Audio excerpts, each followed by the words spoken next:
They laughed. The galaxy laughed at humanity's strange ways. Humans joked, laughed loudly, and often acted like they were fearless, sometimes too fearless. It was like they did not fear death at all. The Galactic Council thought humans were just loud and reckless, nothing more.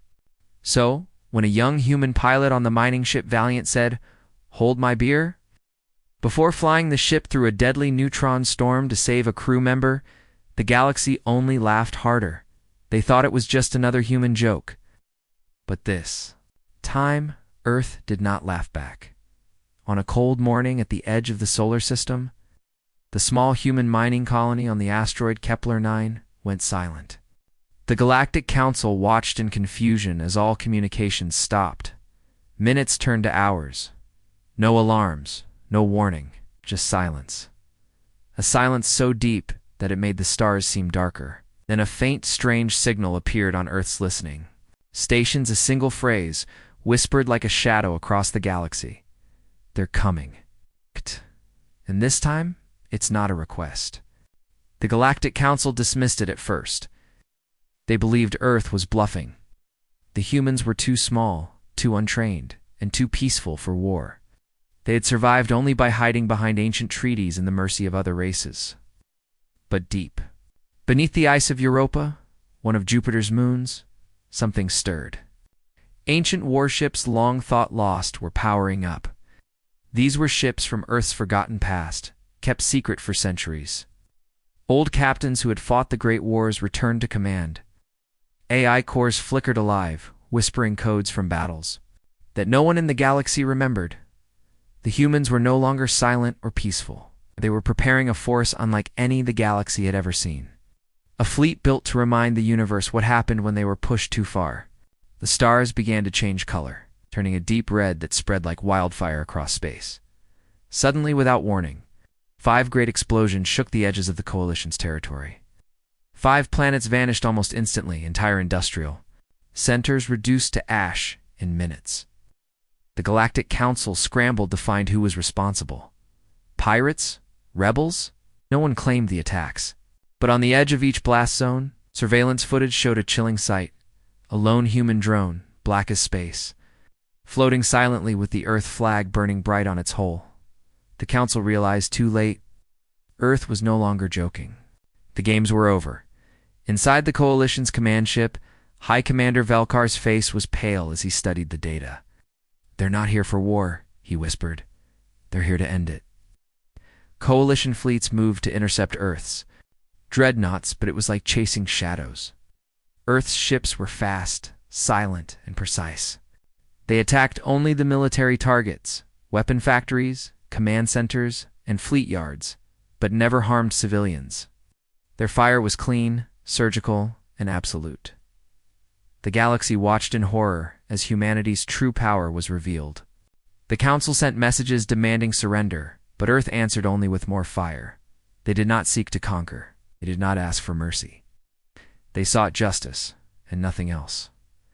As the Coalition's fleets fell, cities rioted. People asked their leaders why Earth had been ignored for so long. Why had humans begged for peace only to be met with bombs? Across star systems, human broadcasts flooded public channels, showing the burned ruins of colonies, the faces of the dead, and the silent tears of children.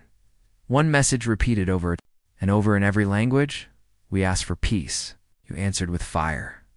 Back on Earth, Admiral Rhea Solari stood in the war room aboard the flagship Oblivion's Edge, watching the stars burn with the fires of battle. There was no joy in her eyes, only resolve. "They thought we'd stay silent," she said quietly. But Earth answered with fire. The galaxy would never forget this moment, because now, every time a human said, "Hold my beer," the stars themselves raised their threat level to maximum, and all knew that humanity was no longer the joke they once were.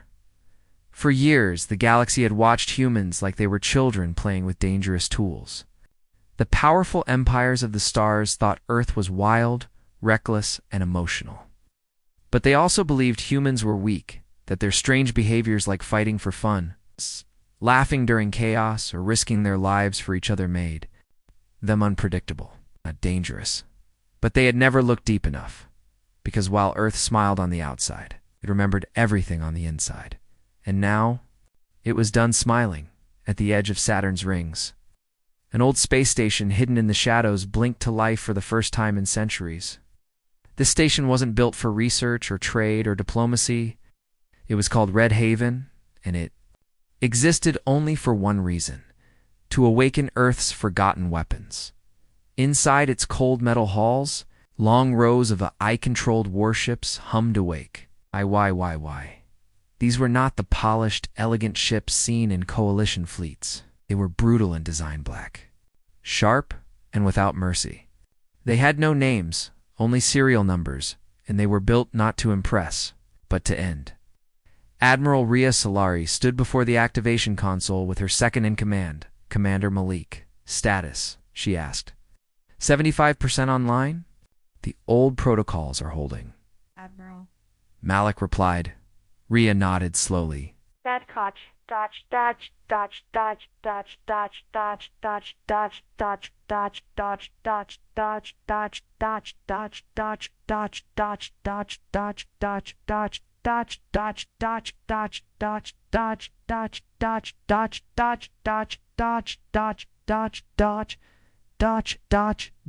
Arch, loot. Then they need to remember what Earth truly is. In the galactic capital of Velmora, the Coalition Council met in a state of panic. Screens across the chamber showed burning planets and broken fleets. Hundreds of messages poured in from colonies begging for help or surrender. But the Council had no answers. Some wanted to fight. Others wanted to hide. But one counselor stood up and asked the question no one dared speak. Why did we ever think Earth was weak? The silence in the room answered him, while politicians argued. Earth acted. The fleet moved like a storm across the stars, fast, calculated, and unstoppable. Every target they hit had a purpose. They didn't destroy cities. They didn't kill civilians. But they cut the arms off the enemy, disabling every command structure, fuel supply, or weapons facility that could ever be used against them again. In less than 1 week, 42 military outposts across 12 systems were wiped out. The galaxy had no answer. On the broadcast networks that reached every alien home and station, a strange video began appearing. No. One knew where it came from. It was short, just 60 seconds. But it shook the stars more than any explosion. It showed a child. Wow. No older than 10, standing in the ruins of New Ceres, holding the burned remains of a school uniform. Her voice cracked as she spoke. We sent a message to the stars. We asked for help. We asked for peace. But no one came. No one listened. So now, Earth speaks louder. People across the galaxy stopped laughing. Alien families watched the screen in silence. Some cried, others turned away, but all of them remembered her face. And the next time they heard the phrase, "Hold my beer," they didn't laugh. They listened. In the command bridge of the dreadnought Oblivion's Edge, Rhea Solari watched the signals come in. "Admiral," said Malik, 4 more systems surrendered. They've lowered their defenses and requested a ceasefire. "The rest?" she asked, still silent, still proud. Rhea stared at the star map. She knew what came next. Then we'll remind them. 1 target at a time. In a cold corner of space, far from any known route, the Coalition's secret base on Icarus V began receiving odd signals, strange echoes, too fast and too sharp for their scanners. Then, nothing. 3 minutes later, a black object exited. Warp near their planetary defense grid. The AI defense system registered it as unknown. It scanned once, twice, then failed. Too late, the object detonated without warning. A gravity pulse bomb, one of Earth's oldest experimental weapons, ripped through space and folded the base in on itself, collapsing every structure, ship, and a satellite in a single silent blink. No survivors. Earth didn't leave flags behind. They didn't deliver speeches. They left only silence, the kind that comes after a storm. It's already passed. And now across the galaxy, whispers spread through. Every station, in every command room. Earth is not expanding. Earth is not invading. Earth is just remembering. And the worst part? They hadn't even seen Earth's main fleet yet. The stars had gone quiet, but not from peace. They were holding their breath, because something ancient had awakened, and it was coming fast. The coalition believed it had time to rebuild, to call for allies, to prepare its fleets. But they had forgotten that Earth had been preparing for this very moment, not for days or weeks, but for generations, and now the time for warnings was over. Earth wasn't knocking on the galaxy's door anymore. It was breaking it down at 3:12 galactic time. 5 planets across 5 separate star systems, Borith, 3 Zarnal, Veltron 5, Rika Prime, and Sundara. It went dark. There was no radio signal, no cry for help, just silence. And then came the fire. Each of those planets held something: critical weapon labs, fleet command centers, dreadnought shipyards, or elite coalition war academies. And all 5 were reduced to ash in the same hour. No one had seen ships arrive. No. One had detected warp trails. The attacks had come like ghosts in the dark, fast and merciless. And when surveillance satellites finally recovered fragments of footage, they showed the same haunting image from all 5 locations: a single black warship, shaped like a spear of glass, hovering above the destruction. On its side, glowing in ancient red lettering, were the words, "This is your memory. Burn it well." In the coalition capital of Elmora, panic turned into chaos. Leaders shouted across the chambers. Some demanded full mobilization. Others screamed to sue for peace, but no one knew how. Every attempt to contact Earth failed. Were sent, couriers dispatched, but they vanished before they could report back. It was as if the humans had erased all roads back to them. The galaxy could scream, but Earth had stopped listening back in the dark void near Saturn. Earth's command fleet was finally in full motion. 28 dreadnoughts, 92 heavy cruisers, thousands of support craft, and at the center of it all was the flagship, Oblivion's Edge. Inside, Admiral Rhea Solari stood at the heart of the command deck, her arms crossed behind her back, eyes watching the red blinking targets on the star map. Each blink was a fallen planet. Each dot used to be a threat. Now, just dust. Commander Malik entered, holding a tablet. "Admiral, planetary scans confirm it. All 5 targets eliminated. Minimal civilian loss. Strategic objectives complete." Rhea didn't smile. "How did the broadcasts go?" "Perfect. We made sure every system picked up the afterburn echoes." Rhea nodded. "Good. Let them feel the silence after the fire. It teaches better than fear ever could." On the outer rim, a civilian freighter pilot named Clorvel, not even part of the military, witnessed one of the attacks. He had been delivering Ortu Zarnal Station when his scanners lit up with strange radiation before he could blink. A beam of red light cut through the sky, and then the surface of the planet split like cracked glass. In his report later, said only one sentence that would go viral across the galaxy. It was like watching God strike a match and forget to blow it out. Coalition's High Marshal of Defense, Zelkarthun, called an emergency press broadcast. His speech was meant to calm the people, but all it did was fuel the fire. He said, "We underestimated humanity. We mocked them. And now we face the storm." Across the galaxy, people began preparing evacuation routes. Some removed Earth from trade bans. Others secretly began surrender negotiations. One empire, the Neruvian Pact, even disbanded its military in a single day, fearing Earth's wrath, but Earth didn't respond. Because Earth, it's already moved on to its next targets. The galaxy now understood something they had. It's never believed before. Earth didn't need to conquer the stars. Earth only needed to remind them. And it reminded them the only way it knew how: through precision, power, and silence. In the final moments of Part 3, mysterious signal echoed across the entire galactic communication network. It was not a message. In words, it was a video. It showed the 5 burning worlds seen from space, glowing red against the darkness. Then, calm female voice, human and clear, said, "For every child forgotten, we erase a weapon. For every lie told, we silence a world. The count is not finished. Memory demands fire." And with that, the galaxy realized this wasn't revenge. This was history correcting itself, one explosion at a time, across the galaxy. Screens glowed with fire, the 5 destroyed planets once filled with the pride and power of the end. Coalition were now empty ashes in space, glowing red and gray like warnings carved into the stars themselves. For centuries, the galaxy thought humans were just unpredictable jokers in a serious game of diplomacy and power. They laughed too loudly, fought too fiercely, and risked everything for things that didn't seem logical. The other species believed humans acted like they were playing a game with life and death. But now, no one was laughing.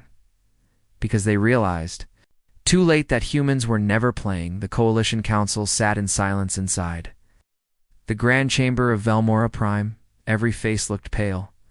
The once proud voices that had mocked Earth's strange ways were quiet now.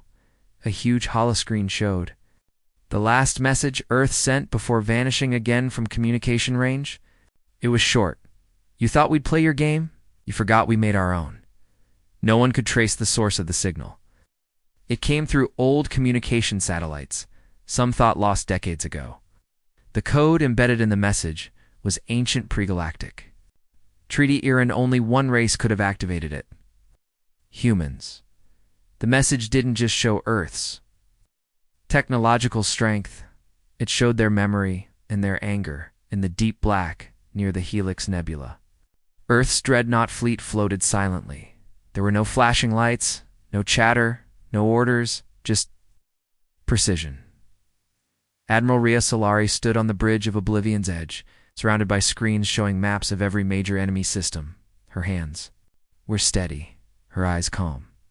She had seen too much to flinch now. Commander Malik entered quietly. "The Coalition is falling apart, Admiral. Their outer colonies are shutting down. Some are sending us surrender codes." Rhea didn't turn. "Let them. But don't stop the plan. They're not done remembering yet." On the colony world of Dravik II, Coalition soldiers abandoned their posts. Families fled to underground shelters. No one wanted to be on the surface when Earth came, and Earth was coming. But when the human ships arrived, they didn't fire, they didn't speak. They just hovered in the sky for hours, and then they left. They left behind a satellite. That satellite projected one thing across the entire planet in every language: a video of new series burning, followed by the faces of the children who had died there. One sentence played over and over: "We begged for peace. You gave us graves." The psychological blow was stronger than any weapon. Earth wasn't just fighting a war they were forcing the galaxy to face a truth it had buried. Humans had warned them. Humans had asked them. Humans had pleaded for justice. But no one listened. So now Earth was teaching the galaxy with something far more powerful than guns. They were teaching with memory, and memory burns longer than fire. Back at Coalition High Command, General Varnick slammed his claws against the metal table. "We must strike back. This is humiliation." Counselor Rylos, a wise and ancient race leader, shook his head. "You don't understand. We already struck first. What you're seeing is not revenge. It's a reminder." A younger general asked quietly, "Then how do we stop it?" There was no answer, because Earth had already made it clear they weren't coming to negotiate. They were coming to end the conversation. Meanwhile, Earth's internal channels were calm. There were no celebrations, no parades, just a single quiet command that spread across every warship: maintain formation. Complete the message. That message wasn't just in words or speeches, it was in how Earth fought. They never attacked unarmed ships. They never fired on civilians. They struck only what had struck them first. The galaxy had never seen a war like this. Was controlled furient. It was terrifying. Across alien cities, schools began changing their curriculum. Where there had once been jokes about humans and their strange sayings, now there were full chapters titled "What Happens When." Earth stopped smiling. Parents told their children to respect the humans, not because they were strong, but because they were silent, till they weren't. In one of the captured coalition broadcast centers, a human transmission began to loop. This is not the end of your worlds. This is the end of forgetting. Every fire we light is not for punishment, but to make sure you never ignore us again. Back aboard Oblivion's Edge, Malik stared at the new list of targets. What next, Admiral? We've sent. The message. Rhea turned to him slowly. No, we've started the message. Now we make sure it echoes for 1,000 years. The galaxy was no longer mocking Earth. It was trembling. From wealthy inner planets to the poor mining colonies. Everyone had seen the footage. Children with burnt uniforms, mothers screaming for help. Entire worlds turned silent in seconds. The message wasn't just loud, it was clear. We begged. You laughed. Now we answer. Across thousands of worlds, people didn't wait for orders from their governments. They took to the streets. They filled public squares. They asked one question. Again and again. Why did you ignore Earth's warnings? On Varnock Prime, the richest military planet in the Council's armory chain, civilians began throwing rocks at their own military officers. Families whose sons had served as guards on Colony A7 refused to pay taxes. Factories stopped building. Weapons. City walls were painted with red letters. Earth was right. We were wrong. The Council tried to control the narrative. They released old videos of human aggression, tried to remind the people that Earth had once been violent, unstable. But it was too late, because now Earth's own truth had already reached every communication channel in the galaxy. In a small classroom on the desert world of Jelkar, a young alien child raised his hand during history class. Teacher, he asked softly, did we start the war? The teacher froze, and for the first time in that tiny, dusty room, an adult spoke. What so many others feared to say? Yes, we started it. But humans, it will finish it. Back aboard the human dreadnought Oblivion's Edge, Admiral Rhea Solari stood in silent thought. The galactic riots weren't something she had ordered. Earth had not told anyone to rise up. But the power of truth had moved faster than their ships ever could. Commander Malik stepped forward with an update. Admiral, we intercepted hundreds of civilian messages from Coalition space. Most are not threats. Most are apologies. Rhea nodded slowly. And the Council leaders, still pretending they control this galaxy, still calling for revenge. But no one is listening to them anymore. Glowing on the command wall. 12. New systems had already deactivated their fleets. 3 former enemies had broadcast their public surrender. One even requested Earthian protection. On Dracaria, a fortress world famous for never surrendering to anyone. Something incredible happened. The people forced their own government out of power. They took control of their defense systems and shut them down. They broadcast a message across the stars. To Earth, we once mocked your warnings. We mocked your grief. We mocked your pain. But now we understand. If you are still listening, we stand with you. The transmission didn't come from generals or politicians. It came from the people, and it broke the Coalition's hold more than any bomb ever could. In the council chamber of Velmora Prime, everything was falling apart. Leaders screamed. Screens flashed red security. Doors locked and unlocked, but no one had a plan. Because now the war wasn't just ships versus ships. It was truth versus lies. And Earth had already won that. Chambered deep beneath Velmora's surface, Supreme Commander Zel Carthun held one final meeting with his top strategists. He slammed his fist onto the table. We must strike back. They are just humans. They're not gods. But one of his own aides, a quiet analyst named Rena, looked him in the eye and said calmly, No, sir. But they remember every god they had to kill just to get this far. Meanwhile, Earth released one more message. It wasn't broadcast. It was embedded inside every satellite, every signal, and every ship. When opened, showed the names of every human child killed in the colony bombings, one by one. Over 11 minutes of names. And then, Just 6 final words. We speak now, because no one did. Aliens across the galaxy cried. Others fell silent. Some wept in shame. But one thing united them. All fear, not of Earth's weapons, not of Earth's ships, but of Earth's memory. Because now they understood something horrible. Humans do not forget, and they do not forgive. On Earth. The sky was quiet. The cities stood still. There were no celebrations, only quiet transmissions from space, confirming which planets had surrendered, which ones remained silent, and which ones had begun to beg. Admiral Solari looked at the last unread. Message from Velmora. It was from a civilian family. It read, "We watched your flames. We understood your grief. If you must come, let it be us who greet you." She whispered to herself, "It's not the fire they fear. It's the silence that comes after." The farthest corners of the galaxy, deep inside the shadows of a dying red star, the Coalition's last stronghold, stood Blackstone Bastion, a massive fortress. Built into the bones of an old moon, it was once called the Wall of the Stars, a place where even supernovas couldn't shake the defenses. It had over 200 planetary cannons, 5 fleets orbiting it at all times, and shields that could block black hole radiation. It was a symbol of power. Of safety now, it was just a bunker for the desperate. Because Earth was coming, in this time, they were not sending ships inside the bastion. Supreme Commander Zelkarthun paced back and forth, his claws tapping the cold metal floor.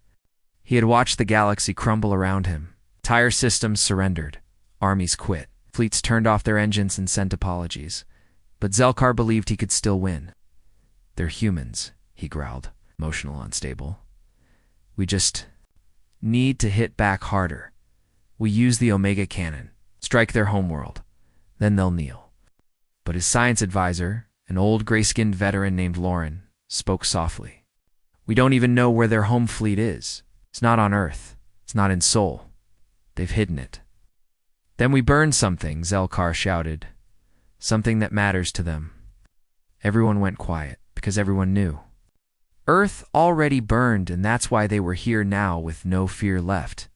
A day later, the Omega Cannon was activated, an experimental weapon built in secret using gravity collapse energy.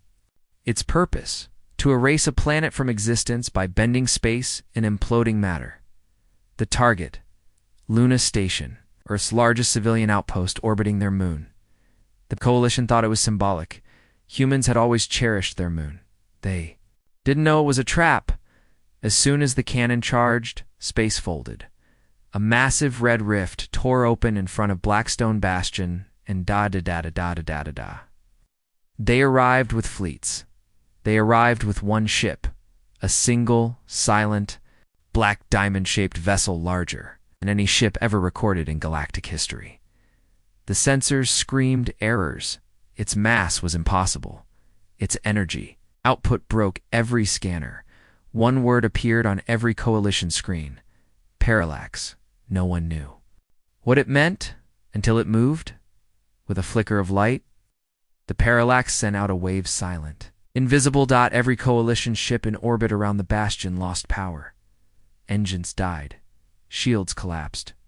Weapons failed. AI cores burned out. No hacking, no MP, no blast, just silence. And then screaming, not from speakers, from the minds of every being inside the bastion. The parallax wasn't just a ship. It was a psychological weaponer. Ship designed to force memory into your brain. It showed them every human death, every burned child, every colony scream, every moment the Council had ignored in just 19 seconds. Every soldier collapsed in terror. Commander Zelkar fell to his knees. He clawed at his head, begging it to stop, but the parallax didn't answer.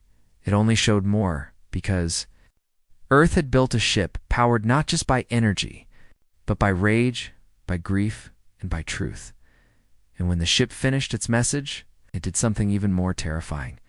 It left no missiles fired, no cities destroyed, just silence. And behind that silence, a new kind of fear. Not the fear of death. The fear of what Earth still hadn't used yet. In the days that followed, Blackstone Bastion was found completely abandoned. The Coalition had surrendered without a word. The files left behind said the same sentence over and over, written in 100 languages. We were never at war with Earth. We were at war with their memory. The parallax never returned to Sol. It vanished into the stars. It's hidden again. But now, everyone knew it existed, and that was enough, because no one would ever threaten Earth again. Not after Blackstone, not after the parallax, back on Earth. Admiral Rhea Solari stood on a cliff overlooking a calm sea. She wasn't dressed in armor. She wore no medals, only a quiet face. Staring at the rising sun, Commander Malik approached. "It's done," he said. "No," Rhea replied. "It'll never be done." But now, they remember.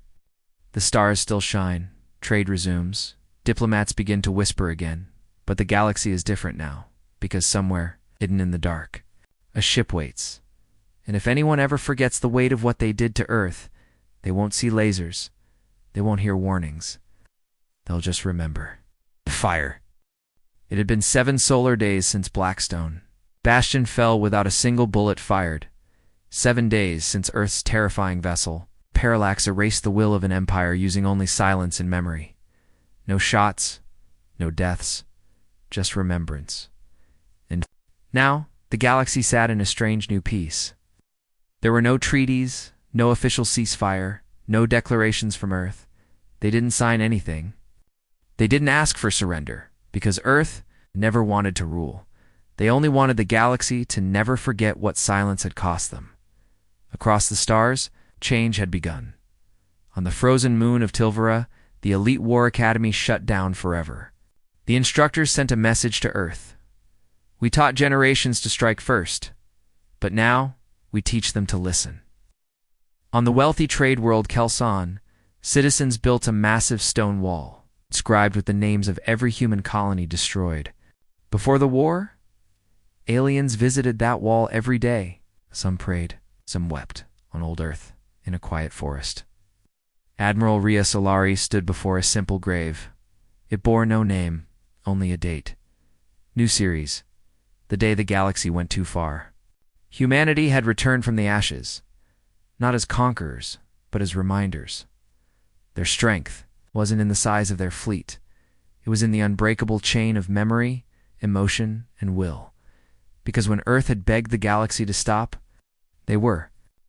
Ignored when Earth cried out for justice. They were laughed at. So when Earth finally answered with fire, it wasn't just vengeance, it was a lesson in the galactic core.